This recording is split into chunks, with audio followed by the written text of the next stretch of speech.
اكتر حاجه بسمعها من الناس: انت اخي جاي تغير في الكون، ما الناس طول عمرها بتاكل لحمه وفراخ، ما هي دي الطبيعه. اعترض بقى. لا خالص، انا مش معترض، هي دي الطبيعه فعلا. ايه، هناكل لحمة. بس المشكله اننا غيرنا الطبيعه. يوه. ابدا يا ابني، دي حلقه لوز.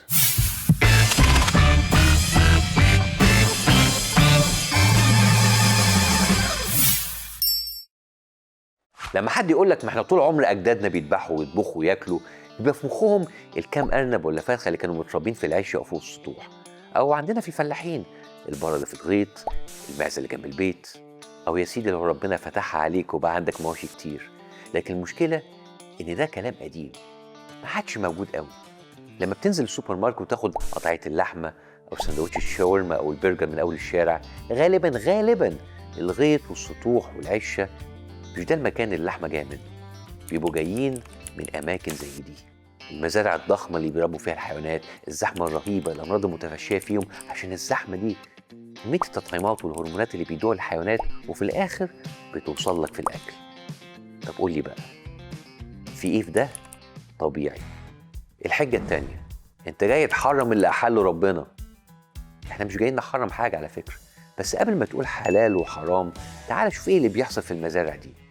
في مزارع الفراخ مثلا، اكتر من نص الكتاكيت اللي بيتولدوا ذكور بيتم طحنهم واكلهم وعمرهم يوم واحد، لان مفيش فايده اقتصاديه منهم عشان مش بيبيضوا. 6 مليار كتكوت في السنه بيطحنوا ويترموا، مش بيتاكلوا حتى. قول لي بقى، هل ده حلال؟ هل ده يرضي ربنا؟ زمان لو كان عندك بقره وتخلف عجل صغير، كنت بتشارك لبنها مع عجلها الصغير. بس دلوقتي العجول دي بتتاخد من اول يوم، تتحط في قفص صغيره عشان اقتصاديا احسن انك تاخد لبنها كلها. كل دي حاجات حصلت في ال50 سنه اللي فاتت عشان تخلي المزارع دي اقتصاديا مكسبه لاصحابها. قول لي بقى، ربنا يرضى بالكلام ده؟ هل ده حلال لمجرد ان انت بتكبر قبل ما تذبح؟ يا عم يعني نموت من الجوع. هو الحقيقه وجود المزارع دي بالكثره دي هو اللي هيموت العالم من الجوع. تقريبا 70% من المساحه المزروعه في العالم مزروعه شعير وبرسيم ومحاصيل بتاكل المواشي. 70%، تخيل.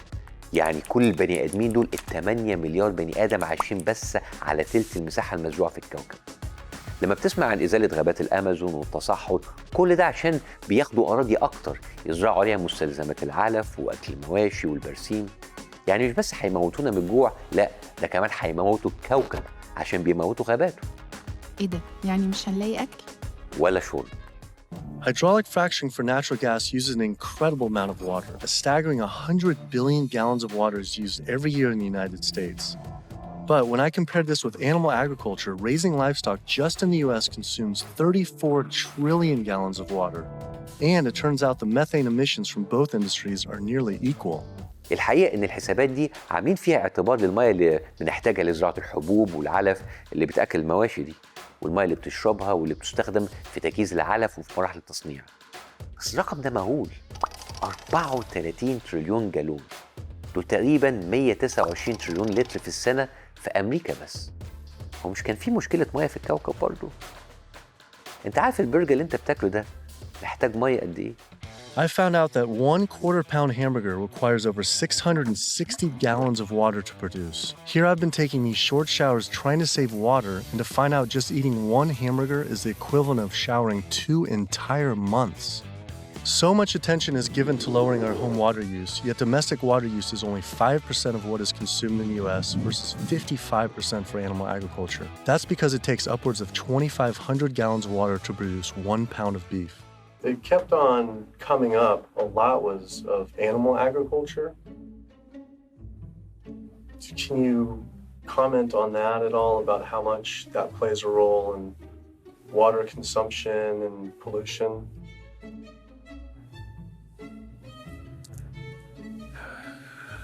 That's not my area. There's one study that found that 1 pound of beef, 2,500 gallons of water. Yeah. Eggs is 477 gallons of water, and cheese almost 900 gallons. I mean, I guess it's one simple, why isn't it on Save Our Water? Just, it's kind of like if you went to someone's house and my neighbor has a faucet, dripping, and then you see this giant hose turn full blast until 660 gallons of water are shooting out into the street, flooding the entire street. I think I would say, hey, turn that off, please. It seems like it's a huge thing that we could be doing by far more than anything else. بصوا خليني اقربها لكم. البرجر الواحد بيحتاج 2500 لتر ميه و6 متر مربع من الارض الزراعيه. ده البرجر الواحد. انا في ناس اعرفهم بيضربوا 2 3 في وجبه واحده. لو عيله من 4 اشخاص بياكلوا تقريبا 250 جرام لحم للفرد 3 مرات في الاسبوع، والسنه فيها 52 اسبوع، يعني في السنه العيله العاديه دي يستهلكوا تقريبا 3 مليون و696 الف لتر ميه، وارض زراعيه مساحتها 8870 متر مربع، يعني اكبر شويه من ملعب كوره. عيله واحده لو هياكلوا بقى كل يوم لحمه دول عايزين ملعب ونص كمان، ولو هياكلوا 500 جرام بدل 250 محتاجين 5 ملاعب. شوف بقى كميه الارض والميه اللي بنستهلكها بسبب اللحم. قول لي بقى، هل ده طبيعي؟ يعني كده لا اكل ولا شرب. بس في بقى مشكله اهم من كده. يا عم واحنا مالنا بالكلام ده؟ ناس بتسمع كلمه التغيير المناخي وتفكر في المصانع، العربيات، الطيارات، لكن الحقيقه اكتر من 50% من الغازات اللي بتسخن الكوكب جايه من فسا البقر. يوه. ايه ايوه يا جماعه، زي ما شكمان العربيه بيطلع ثاني اكسيد الكربون، البقر بيفسد. قصدي يعني بيطلع، يعني بيخرج غاز الميثان، ودي مشكلته انه بيمتص الحراره 84 مره اكتر من ثاني اكسيد الكربون، وعشان كده علماء البيئه بيعتبروه اخطر على البيئه من العربيات. الموضوع ده مش بعيد على فكره، التغير المناخي ده مش حاجه خيال، الصيف اللي بقى كل سنه احر من الاول، والشتاء اللي كل سنه بيجي اعنف من اللي قبليه، احنا فعلا بقينا بنحس بيه. فما ينفعش تقول لي هو ده الطبيعه، في نفس الوقت الطريقه اللي احنا عايشين بيها هي اللي هتقضي على الطبيعه. A report online published by the United Nations stating that raising livestock produces more greenhouse gases than the emissions of the entire transportation sector. This means that the meat and dairy industry produces more greenhouse gases than the exhaust of all cars, trucks, trains, boats, planes combined. Cows and other farmed animals produce a substantial amount of methane from their digestive process. Methane gas from livestock is 86 times more destructive than carbon dioxide from vehicles. طب ما البقر موجود من زمان، ليه دلوقتي بقى المشكلة؟ بعيداً عن الفساد، أيوة ده سؤال مهم جداً. إنتاج اللحوم في العالم زاد أكتر من 3 أضعاف في آخر 50 سنة، وعمال يزيد كل سنة. وهنا بقى نيجي لسؤال بيتسأل لي كتير، ما هو أصلاً لو ما كناش البقر والفراخ هتكتروا علينا وأعدادهم هتزيد. لا حبيبي، البقر والفراخ موجودين بالملايين لأننا اللي حولناهم لصناعة. إحنا بنقتل 70 مليار حيوان في السنة ما بين مواشي وفراخ وسمك، والعدد المهول ده مش موجود طبيعي كده. احنا السبب في وجود العدد ده بكميه التصنيع الرهيبه اللي عملناها فيهم. لولا التصنيع ده هيكون عددهم زي عدد اي حيوان تاني موجود على الارض. بس بقى مش هي دي المشكله. ايه تاني؟ كميه المزارع دي، صناعه زي دي، اي صناعه ليها مخلفات الصناعه ديت بتخش على الانهار ومصادر الميه وتقتل الحياه البحريه فيها وتسمم ميه الشرب بتاعتنا. من سنتين في فلوريدا وعلى سواحل شاطئ ساراسوتا، أجمل شواطئ أمريكا، الناس صحت الصبح على ريحة زفرة وسمك ميت بمئات الآلاف على رمل الشط. ليه؟ عشان اكتشفوا إن المخلفات بتاعت بعض المزارع الحيوانية بتكب في البحر، وده بقى نيتروجين وفوسفورس عنب. طحالب وبكتيريا اتغذوا على ده وموتوا الحياة البحرية. تخيل ده بقى ممكن يعمل إيه في مية الشرب بتاعتنا. طب أنا هاكل سمك. حتى ده مش هتلاقيه. السمك اللي مش هيموت من التلوث هينتهي من كترة الصيد. I was surprised that not only did they not focus on farm runoff, but they also didn't mention any campaigns about how our oceans are in near collapse. The UN reported that 3/4 of the world's fisheries are overexploited, fully exploited, or significantly depleted due to overfishing. The oceans are under siege like never before, and marine environments are in trouble. And if we don't wake up and do something about it, we're going to see fishless oceans by the year 2048. That's the prediction from scientists. The fact that when people look at fishing, sometimes they're only looking at the fact of the animals who are actually consumed by humans, and we're not necessarily looking at all the animals who are caught in the drift nets, all the other animals who are killed in the industry. We're at over 28 billion animals were pulled out of the ocean last year. They're not ever given a chance to recover. They can't recover. They don't multiply that quickly. They don't come back. We're not giving them an opportunity. The way fishing is done today to feed the demand for 90 million tons of fish is primarily through massive fish nets. For every single pound of fish caught, there's up to 5 pounds of untargeted species trapped, such as dolphins, whales, sea turtles, and sharks, known as bykill. قلت لي بقى يا ريس هي دي الطبيعة؟ طب ما انت كده مش هيبقى فاضل طبيعة. اظن خلاص كده. لا، في حاجة كمان. أكتر كلمة سمعناها السنة دي إيه؟ ها؟ كورونا، وباء، عزل. الناس كلها عمالة تربط بين ده وبين واحد أكل خفاش. بس الموضوع مش بالبساطة دي. الصين مشهورة بأسواق الحيوانات البرية اللي كل شوية يطلع فيها فيروس ونط على بني آدمين.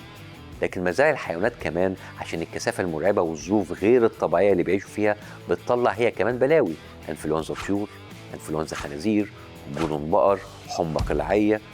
كل وباء عدى على البني آدمين من سارس والكورونا الإيبولا الميرس بيجي من تعامل الإنسان مع الحيوانات، وخصوصا لو بيربيهم أو ياكلهم. ودي مش حاجة جديدة على فكرة، الموضوع بقاله حبة حلوين.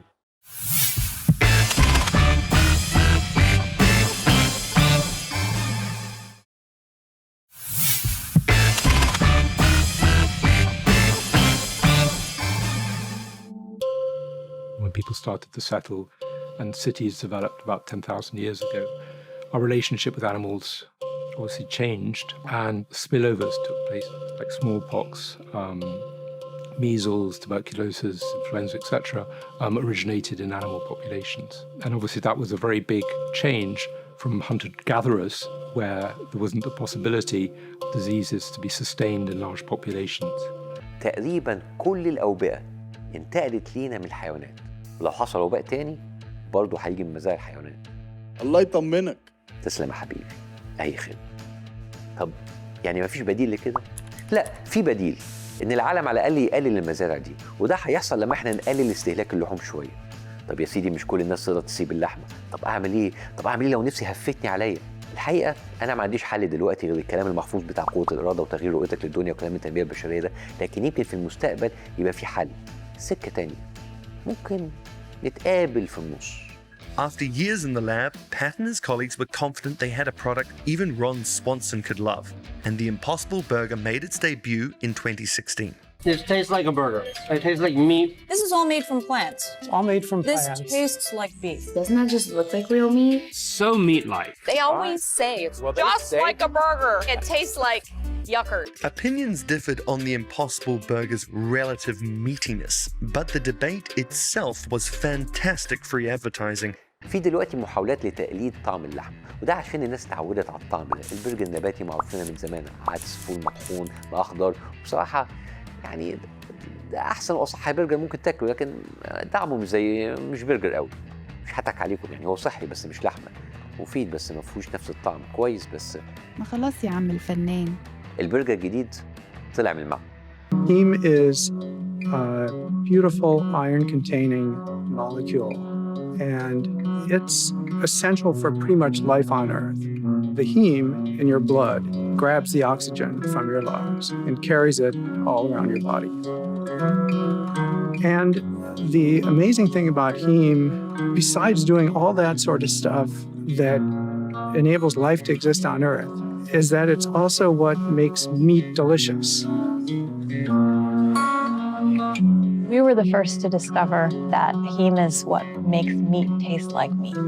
It's highly abundant in animal muscle tissue, and if you were to eat meat raw, that bloody flavor that you get, that's heme. And when you cook meat, with all the different flavors and aromas that you get, that is catalyzed by heme as well.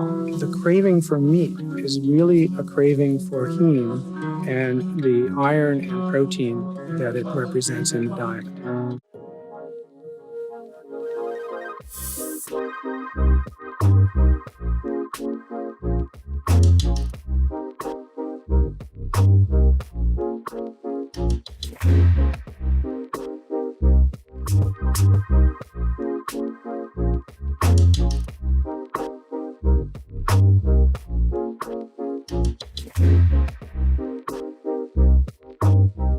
العلماء لقوا ان من الحاجات اللي بتدي اللحم طعمه هي ماده الهيم، عارفين زي الهيموجلوبين، فقدروا ان هم يستخرجوا ماده ليها طعم مشابه من جذور الصويا. المواد اللي معمول بيها البرجرز دي كلها جايه من نباتات، طبعا تسالني ده صح ولا لا، ده كلام عايز قعده. لو بتقارن باللحمه فاكيد هو احسن من اللحمه. تحس حد انك اخف في جسمك كده، مش ملكوم، لكن بصراحه في اضافات دهنيه كتير واملاح كتير عشان برضه تحلي الطعم وتخليه قريب من اللحمه، فدي حاجه مش صحيه. دي مش وجبه تاكلها كل يوم، ده كده هتعاملوا معامله اللحمه برضه، يعني من الافضل تاكله كل فين وفين. الفكره بقى ان اللحوم الجديده دي الشركات بتاعتها كسرت الدنيا في مفاجاه ما كانش حد متوقعها. وبما اننا في قناه مهتمه بالبزنس، الصناعه البديله دي فاجئت الناس في كل حته في العالم. Well, actually, of all the categories, the one that has gone better than I would have expected 5 years ago is this work to make what's called artificial meat. And so you have people like Impossible or Beyond Meat, both of which I invested in. You eat it as well, and you like it? Absolutely. You do. You can go to Burger King and buy the Impossible Burger. All right. Is it healthier for you or just healthier for the atmosphere? It's slightly healthier for you in terms of less cholesterol. It's, of course, dramatic reduction in methane emissions, animal cruelty, manure management, and the pressure that meat consumption puts on land use. بيزنس مش سهل خالص، وزي ما الناس كانت بتتريق على العربيات اللي كانت بتمشي بالكهرباء في السبعينات، دلوقتي بقت هي المستقبل، ومستقبل انظف واحسن للكوكب. ودلوقتي الدور على الاكل. طب واحد يجي يقول لي طب مزايا الحيوانات دي كلها لما تقفل، ما انت كده هتخرب بيوت ناس كتير. طريقه السؤال ده مش واقعيه، لانك متخيل اننا هنقلب لنباتيين بين يوم وليله. واقعيا التغييرات دي بتاخد عشرات السنين، بس لازم نبتدي. نفس السؤال ده برضه اتسال لما كانت الناس معتمده على الفحم، وبعدين على مر سنين طويله مناجم الفحم اتقفلت عشان الناس لقت بدايل تانية. فالموضوع مش هيحصل الاسبوع الجاي. يمكن ده مستقبل اكلنا، لكن في الاخر الاكل الصحي مش نباتي وبس. يعني ممكن تدلع نفسك كل شويه وتاكل جانك فيجن كده وبرجر نباتي وبتاع، لكن مش ده المفروض يبقى اكلك وبس، ولا تكون ما عملتش حاجه. يمكن تقدر تغير لنظام نباتي، ويمكن اللحوم النباتيه ديت لو استخدمناها بالعقل تكون صحتنا احسن شويه. ممكن تستخدم اللحوم البديله دي كطريقه انك تغير بالتدريج. لكن الحلقه دي مش عشان اقول لك ان دول احسن حاجه او اصح حاجه. الحلقه دي كانت مهمه عشان نعرف اللي بيحصل في الدنيا حوالينا. الدنيا فعلا بتتغير. ما كانش حد يقدر يصدق ان السنه اللي فاتت اكبر شركتين للالبان في امريكا وكندا يعلنوا افلاسهم، لان الناس ابتدت تفهم ضرر الحاجات دي عليهم وعلى الكوكب. الدراسات بتقول ان تغيير عادات اكلنا ممكن يفرق جدا مع الكوكب. هيقلل استهلاك الميه بالاحتباس الحراري، توفر الطاقه، ويزود مساحه الارض المزروعه لينا احنا مش الحيوانات. الناس ابتدت تغير عاداتها، لو مش عشان صحتها يبقى عشان الكوكب اللي احنا عايشين فيه، لان بالطريقه دي الكوكب ده مش هيكمل كتير معانا. وساعتها الطبيعه اللي بتجيب سيرتها كل شويه وتقول ما هي دي الطبيعه مش هتلاقيها. ابعتوا لنا فيديوهات بأسئلتكم على صفحتنا على الفيسبوك، وكل أسبوع هنختار موضوع نتكلم فيه وهنجيب خبراء يردوا على أسئلتكم. تأكدوا من إن السؤال يكون واضح ومدة الفيديو ما تعديش الدقيقة.